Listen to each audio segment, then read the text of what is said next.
All right, good afternoon, everyone. I think we're going to go ahead and get started.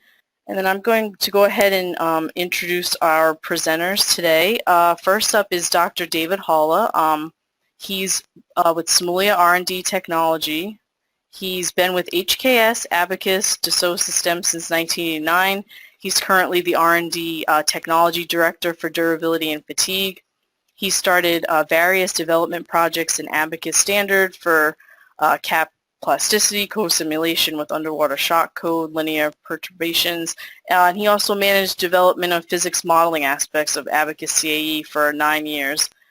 He's worked as the Abacus QA Director for 7 years and the R&D Technology Director for SIM-ODB databases for 5 years. And prior to joining DS, he was an FEA analyst and manager at CSIR Aeronautics Division for 6 years, and he has a PhD in computational mechanics from University of Cape Town.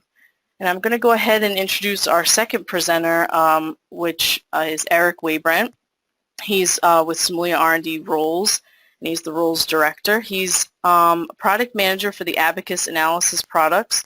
He began his career at SIMULIA in 1999, and he's held positions of increasing responsibility over the years, including customer service engineer, development engineer, product specialist, and he's performed market research and technical gap evaluations. In his current role as product manager, Eric's responsible for capturing requirements for each release of Abacus, and he has a master's degree in mechanical engineering from the University of Maine. And with that, I'm going to just turn the presentation over to David, who's going to start with the FE Safe update. Okay, so we're going to go through the durability products update. Mostly that's FE Safe, but there's a little bit of stuff on the 3D Experience durability validation app that was released earlier this year. FE Safe 6503 enhancements were somewhere in like April or May earlier this year. Many of you may not know what was added in there. We made a few enhancements. It was a little bit more than a point release. And most of the presentation is going to be about FE Safe 2016 enhancements, which just became available along with Abacus 2016 a couple of weeks ago. So just a little reminder of to people who are not familiar with critical distance methods. This is a method of for sort of infinite life, very high cycle fatigue life calculations and getting factors of strength and so forth. As you see, normally if you're just doing local strain analysis, the stresses and strain at the surface determine the life to crack initiation, but that can be too conservative. And if you sample the stress at the critical distance or half the critical distance below the surface of the notch, you can determine whether the crack will propagate or not. It's based on some linear elastic fracture mechanics theory. We didn't make a lot of enhancements here. We just made a small enhancement to allow people to use higher order elements and penta elements. We just like to remind people about this capability. It is a somewhat advanced capability, and the customers who have been trying it out have found it very valuable. Now, we're moving in the direction of implementing the full multi-axial Verity capabilities, but we're not there yet. You'll see in the 2016 it's not in 2016 yet either. But we've taken a step in this direction. The standard Verity method uses the normal stresses across the weld toe, but you can also we've added a capability for shear stress dominated welds. For example, tubes in torsion and things like that. So Then some people like to use the ASME Verity plugin. Previously you had to ask for that and then download it. Now we just decided enough people were doing that, so we just added it to the standard release. And of course we added the Walker mean stress correction to Verity and FESafe. The standard Verity method doesn't take account of mean stresses. ASME gives you that option. It's up to you to choose whether it's worth it or not, and makes a significant difference.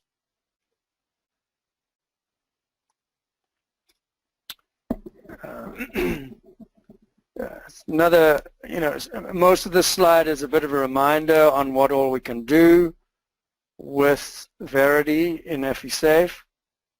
The main thing we've added now in 6503 is the support for NASTRAN ACM2 elements. So obviously if you're a NASTRAN user, this could be quite valuable. So switching to our 3D Experience platform, this is just a probably it's a good chance no one on the call actually has this installed yet. So this is just a little bit of a flavor of what's coming down the road in the future. It's our first integration of any durability analysis with CATIA, NOVI, and SIMULIA structural validation app. It's focused more on design engineers than on experts. It's available with the 15x release. And what you can see is you can see it as a place to obviously show the model and show results on it. It has a little thing up on the top right that kind of steps people through what all the main parts of the analysis you need to define, and it lists the features that are applicable that you've defined in the model. All right, so you see things like the basic loading capabilities, plus you see something on load histories, which is needed to be defined for the fatigue analysis, of course. And there's a surface finish that's also added there. You get automatic meshing with that. It automatically runs the Abacus and the FEA solvers all in the background when you hit the solve button. All the files are under data management, material assignments done in one place. Of course, this is being a first release. You're restricted to very simple constant amplitude loading.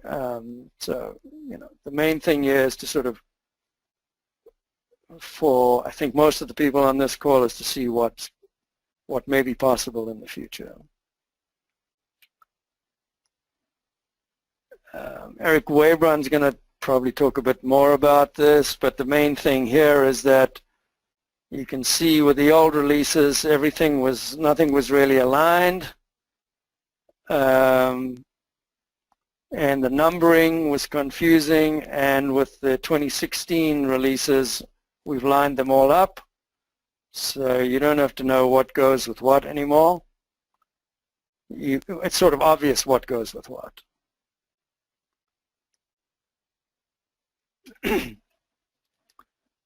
So 2016 enhancements, FESafe 2016 enhancements. Remember that our numbering system now is kind of the car model year numbering.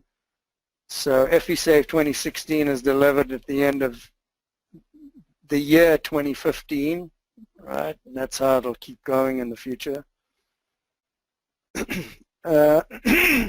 Excuse me. One of the larger projects we did this cycle was to implement the fatigue analysis assessment parts of the FKM guidelines. So this is a German set of guidelines. It's very popular within Central Europe and suppliers to German auto companies and other machinery companies. It's also fairly popular in Asia.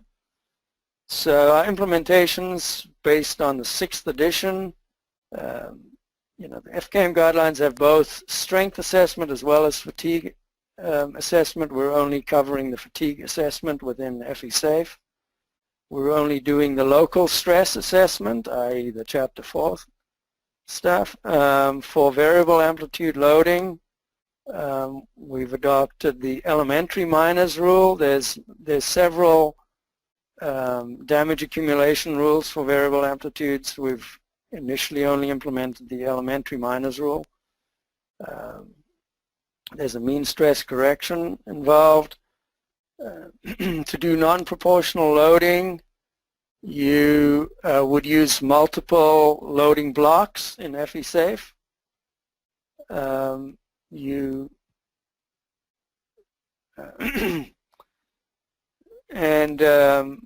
There's a relative stress gradient calculation included as an option within the guidelines, and we have included that for 3D elements, for solid elements. We actually capitalized on our theory of critical distance method coding to be able to use the stress gradient calculations, so that we ship it with two new little material database files. The ferrous ones, the FKM_FE dbase file, and the other one is for aluminums or aluminiums. So you need to load those because they're not actually so small. They do consume a bit of memory. So we broke them apart, and you load them when you need them. The main properties in there's just a lot of items in there, so it adds up. And of course you can plot the results, the utilization. These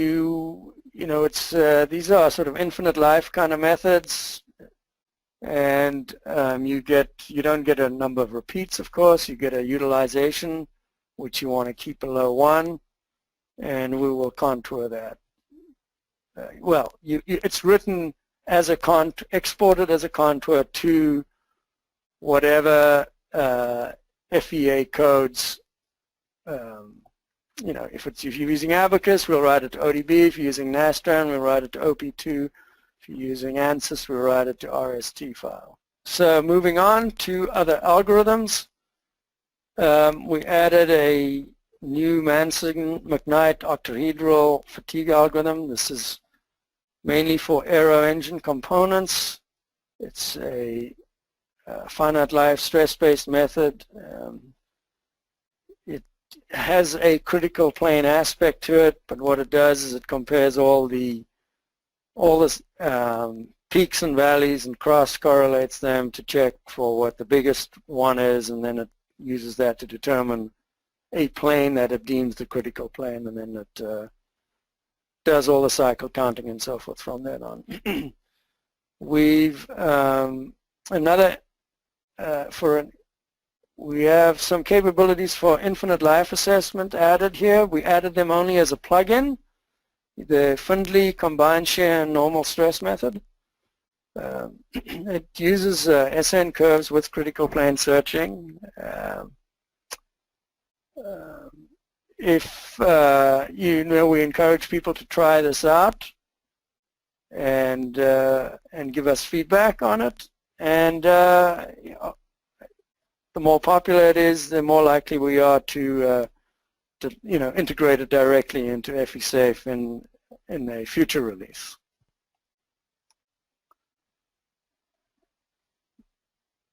So Verity, very important aspect of FE-Safe. We do some enhancements every time. Just to remind you that we added in 6501, we added automatic detection of the weld information for solid elements. All right, so in the past, before 6.5, you had to define the red block of elements here, plus the starting element for the beginning of the weld toe line. You had to define that node set, the red dots there, and you had to give a starting node.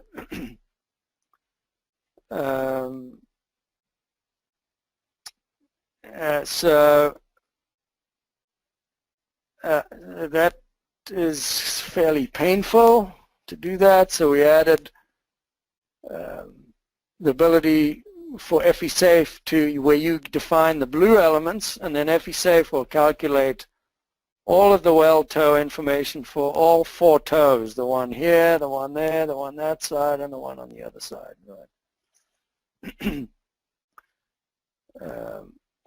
The main thing we added in FESafe 2016 for solid elements is we improved the way we determine the nodes through the thickness to make it more robust.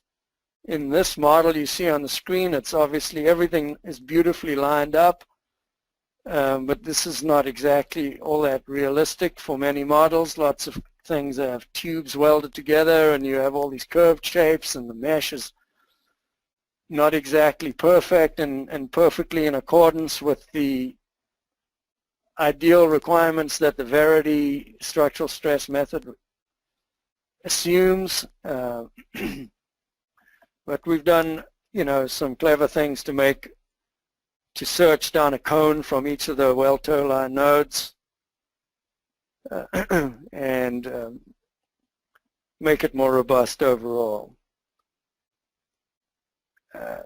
The more major enhancement, perhaps, depending on whether you're doing solids or shells, I suppose, is that we've added the same kind of weld information detection for shell welds between shells.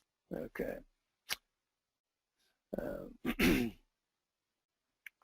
So you again here, you just give the blue element set representing the fillet, and then FESafe will determine the red element sets and the weld toe line node sets and so forth, and the starting nodes and so forth.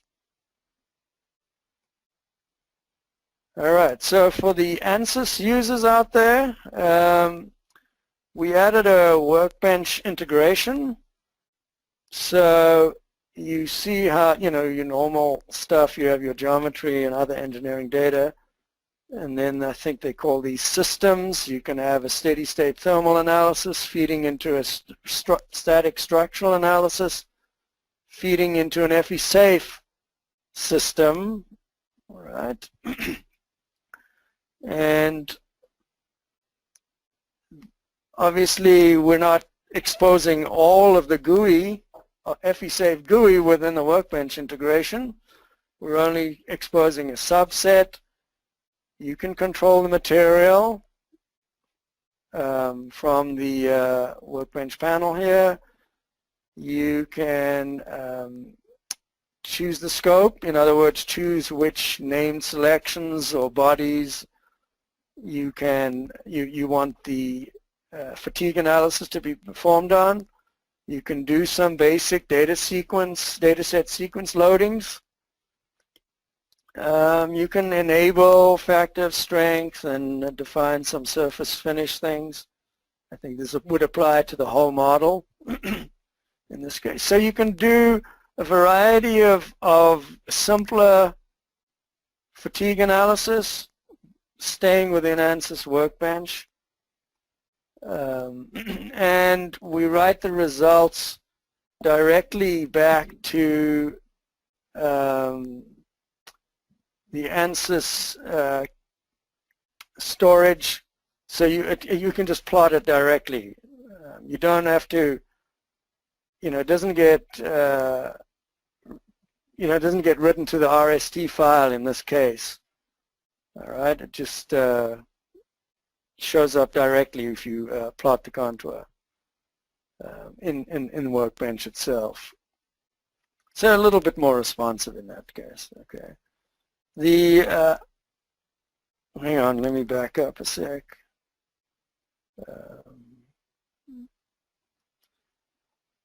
I don't have a slide for you, but there are also there's a way to go from the workbench interface to launch the FE-Safe Expert GUI, do all your advanced things there, and then flip back into workbench and then see the contours still showing up in Ansys Mechanical directly.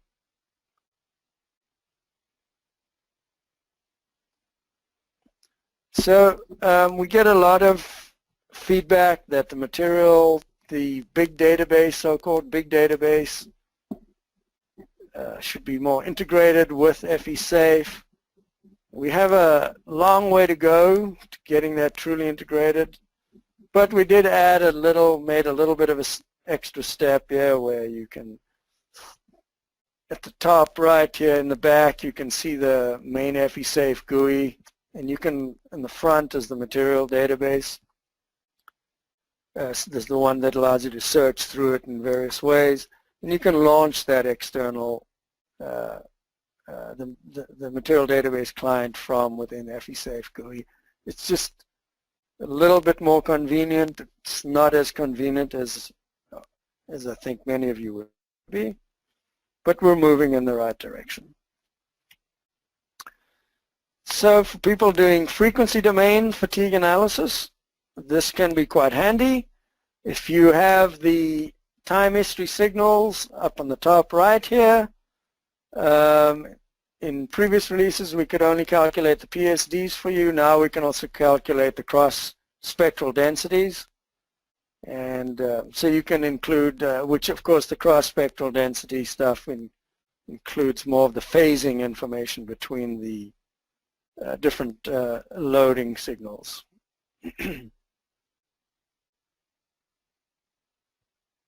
So a little bit about licensing changes. We supported FlexNet and DSLS before. What we didn't support were redundant servers. For people, some of the larger companies with multiple sites like to have redundant servers, so we've now fully supporting that. So just note that doesn't mean like the add-on products like FE-Safe Rubbo, FE-Safe TurboLife, they're supported with DSLS, but they are not covered by extended tokens. If you've moved to extended token licensing, those don't come along because you have to purchase those separately, and they have separate sort of enabling tokens, more or less, that ensure we can get the right royalties back to the right people.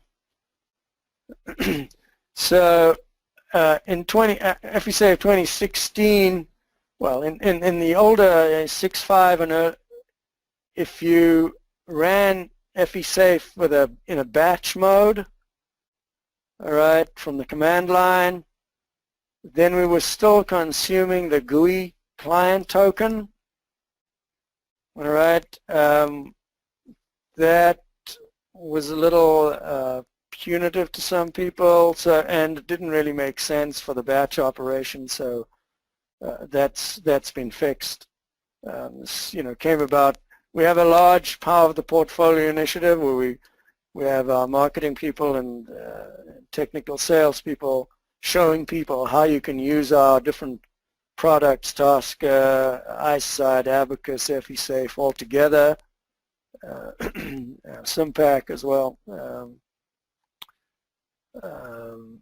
And this came out, when you're using iSight, you're generally running, you're not normally launching the GUI, or Tasker, you're driving FE-Safe directly.